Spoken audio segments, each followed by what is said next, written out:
اب اوپر جاتے تو شوق آکن پر چھوڑے جاتے، یہ شہاب ثاقب ان پر چھوڑے جاتے تو وہ شہاب ثاقب ان کو لگ جاتے تو وہ زخمی ہو جاتے، بھاگ جاتے، کچھ بچ جاتے۔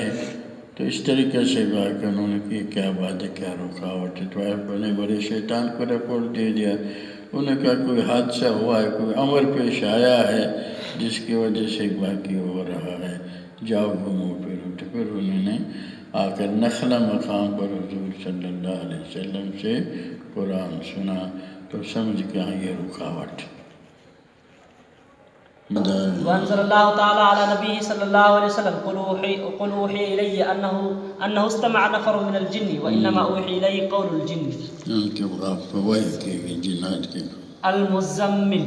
وقال مجاہد تبتل اخلص وقال الحسن انکالا قیودا بیڑے منفطر به مثقلۃ به۔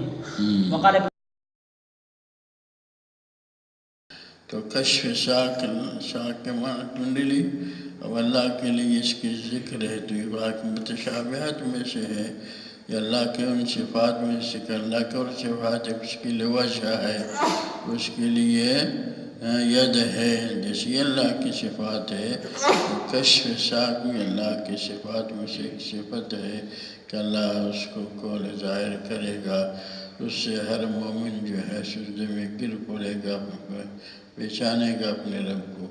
اور جو ریا دکھاوے کے لیے سجدہ کرتے تھے منافقین، ان کے پیٹھ گائے کہ نہیں جگائے کہ اس کو ٹیڑھا نہیں ہو سکے گا، جیسا کہ لکڑی کا تختہ ہوتا ہے تو ٹیڑھے نہیں ہوتے، تو ان کے پیٹھ ٹیڑھے نہیں ہوتے، کھڑے کے کھڑے رہے۔ اس طرح امتیاز ہو جائے گا مومن مخلص اور منافق اور ریاکار کے درمیان، ایک ہی مرحلہ ہے۔ اللہ ہمیں ریاکاروں سے بچائے، اللہ ہمیں سمت سے بچائے، اللہ اخلاص کے توفیق عطا فرمائے۔ ہمیں اپنے رب پر یقین ہے، اللہ ہمیں نفاق سے محفوظ رکھے۔ تو یہ مرحلہ امتیاز کا ہوگا کہ وہاں قرآن میں نا اسی میں یوم یکشف ساق ویدعون الی السجود فلا یستطیعون، کشف ساق ہوگا ان کو سجدہ